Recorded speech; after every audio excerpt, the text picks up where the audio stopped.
Hey everybody, my name is Joyce Mundi Wahiga. Welcome back to Full Circle with Joyce. This is the second hour of our show. If you're just tuning in, karibu sana. Although you've missed a great first hour, we started off with our Bible word and devotions. And right now, we've been talking to Steve Mbogo and just getting to know a bit about him, trying to figure out the mysteries around him and sort of trying to unearth that for many of you who are watching at this point. And you can send in your questions to 22999 and I'll be taking them as we go along. Now, Mr. Mbogo, welcome back to the show once again. We want to talk about, actually, before I even jump back into our interview, I need to remind our viewers that we're actually celebrating 200 episodes. And with that, we're giving away masks to 10 viewers per show. You get 5 masks each. And all you need to do is tell me what you love most about Full Circle with Joyce, as well as what you've been doing to keep yourself busy. But of course, speaking of Corona and the season that we're in, Mr. Mbogo, of course, lots of questions about how we're doing. We're seeing the numbers continue escalating. Are you at all involved in trying to help mitigate these effects or, support families in need? Personally, I've been doing a lot of programs through my foundation. And as I said, I'm one person who does a lot without advertising. Okay.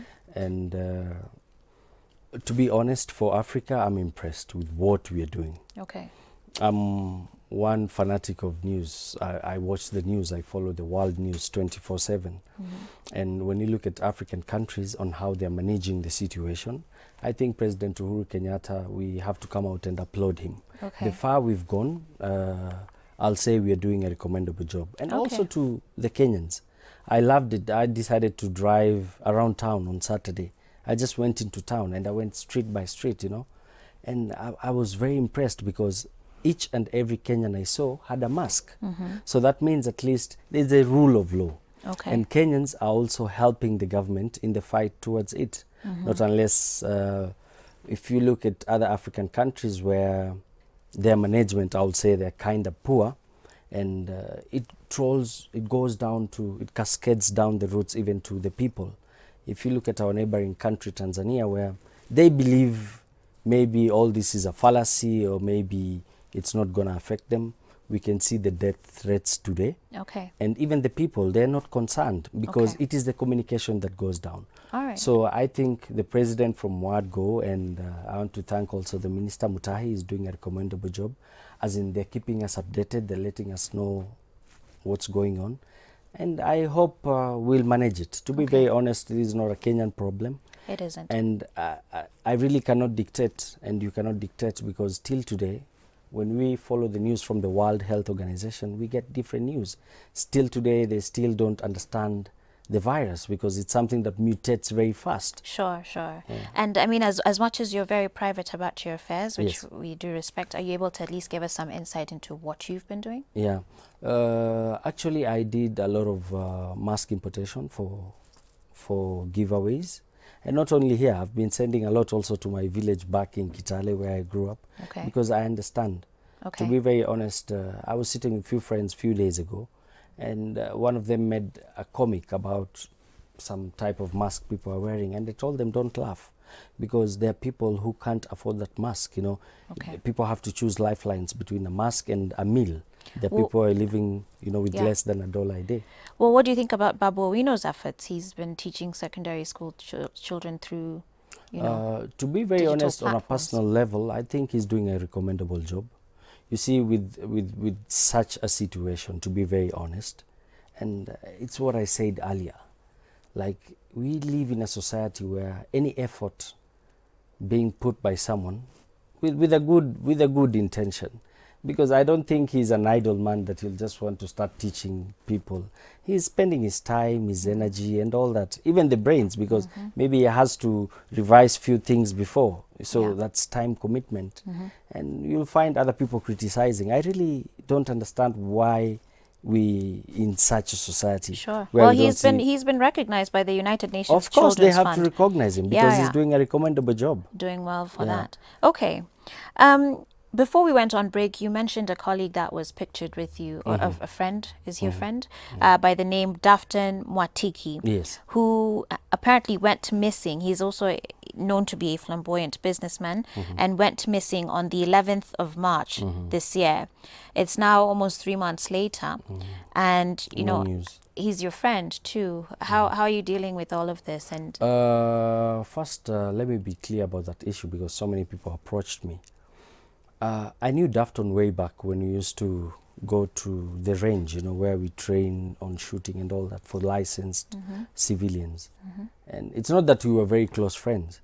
So actually we met on that day. We met at the site that was at Dusit.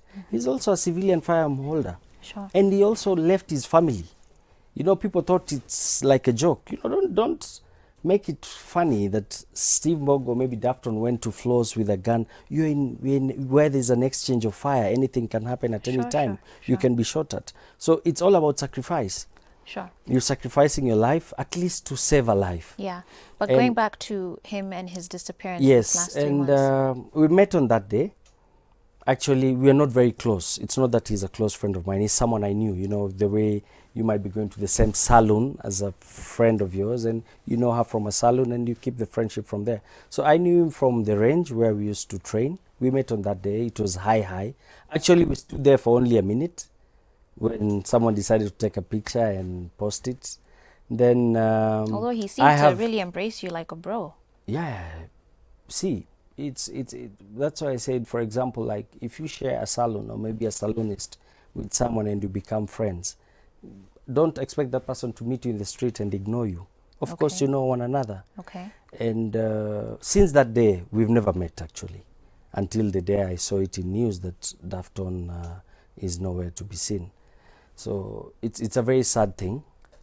Even if he was not a very close friend of mine, it's very sad to experience such a misery where someone disappears.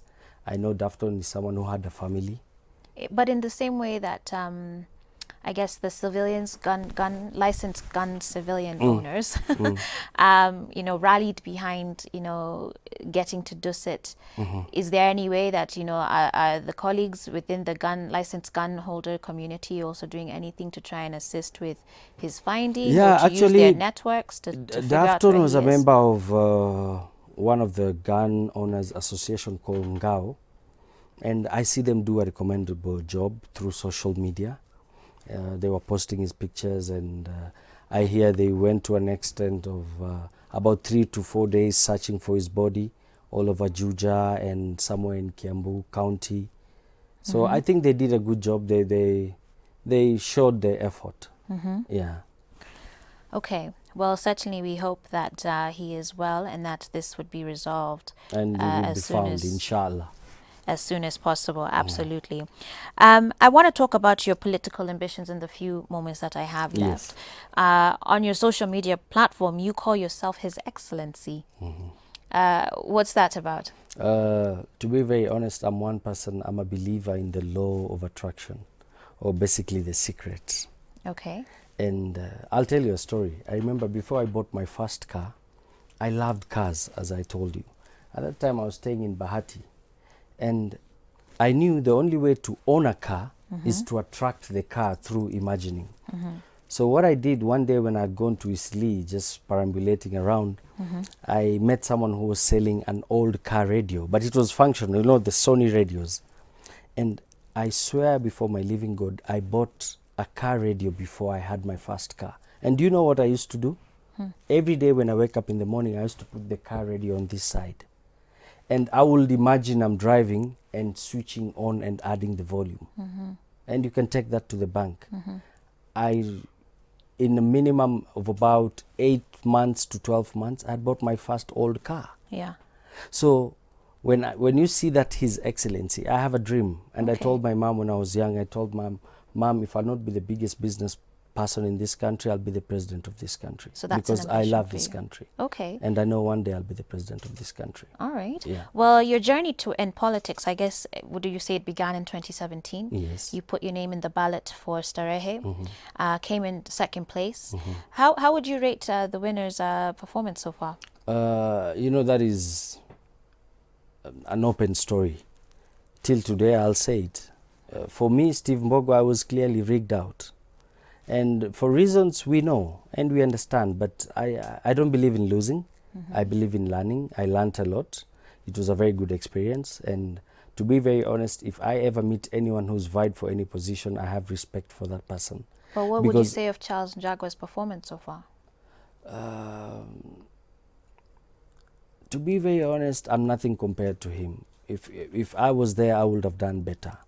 What do you think he's failing I don't in? believe in criticizing.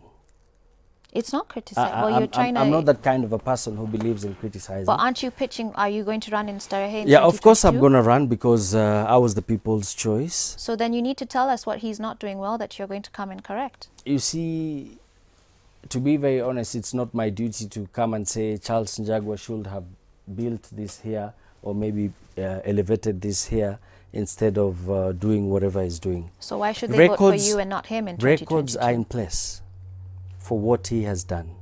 I had a manifesto. I want to tell you personally, I had already, with my business networking, I had a program with about almost 500 companies in industrial area where they were promising me a minimum of 5 jobs a year. So you can imagine we're talking about 25,000 jobs on yearly basis.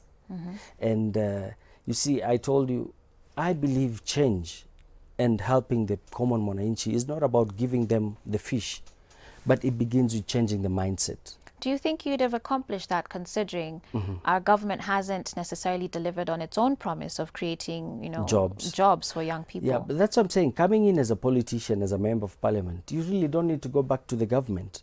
We have the business community.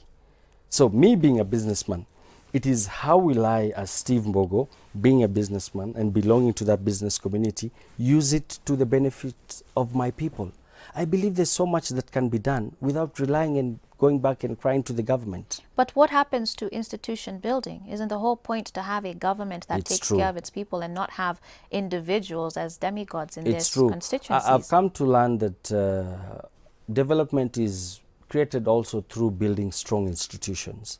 And strong institutions can also be created through showing examples. I can give you an example. Look at our governor here in Makueni, Kivutha Kibwana. Makueni was a dry area. Today, Makueni is one of the largest producers of mangoes. Makueni has a plant for exporting mangoes. Today, Makueni have a dairy company.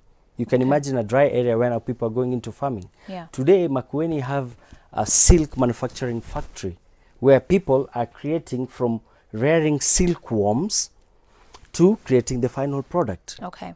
So you can do it through examples and you don't need to complain. Let me hold that one there because unfortunately my time is running out. I want us to touch on the Jubilee Party. Yes. Lots of things happening there right now. Lots of questions too. Just there's many things we've not even touched on. BBI and youth and Kariobangi and Ruai and why homes are being demolished at this time. But talk to me about the Jubilee Party and the sort of issues that we're seeing bubbling in there. Out of the party. First, I want to say I really applaud what the president is doing. To be very honest, it first begins by putting your house in order.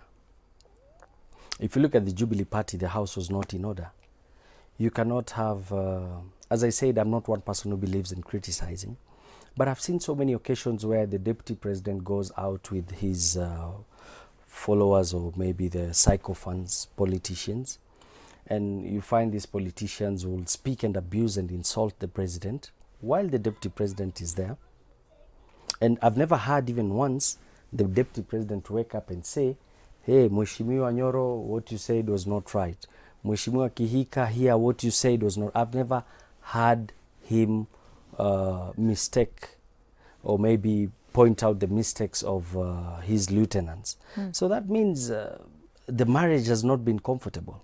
But even in a marriage, and you're married, even in a marriage, aren't people allowed to, like, you know, discuss and say, this I don't agree with? Yeah, but you see now... And if you were not an affiliate of ODM, would you still, and there was no handshake, would you still feel the same way? It depends. It depends. Personally, I believe in Raila Amolo Odinga. I follow his school of thought. I'm one person who cuts across the tribal divide. I was fought so much in the last elections that, hey, you're from Gema and you're following this guy from the Luo Nyanza. And I'm like, for me, it's not about tribe. I've never seen a place where a Kikuyu buys sugar cheaper than a Luo. Or maybe you go to a petrol station and they say you're a Kikuyu, now yours will be 10 shillings cheaper. We have the same problems. Okay. And the objectives are also the same. Okay. So if you look at, when you talk of marriages that people should communicate, I don't want to interfere, or neither you, between the president and the deputy president. We don't know what type of relationship they have. Okay. Because the deputy president every day comes out and says, we are okay, and we spoke, and we're fine. But when you look at, if you can imagine, my lieutenants attacking your lieutenants and we're meant to be partners, it means we're not, the marriage is off. Gross, Sure. Yeah. Wow. So I thank what the president is doing. Okay. And I want to advise him. The other day you saw this philosopher. Very quickly, though, Yeah. I have to There's wrap this up. philosopher called David Ndii, who said that now the only option the deputy president has is to kill the president. There are things that Well, are not supposed to be taken for granted. Let's park that conversation there. Yes. Unfortunately, my time is up. I really want to thank you for coming onto Thank the you. show. Thank you for addressing these questions. There's a lot more from our audience members. It seems the time was certainly not enough for us today. We'll come again. But we appreciate your time. With that said, we need to take a break now as we get ready for our next segments here on Full Circle with Joyce. Keep it locked right here. I'll be back shortly.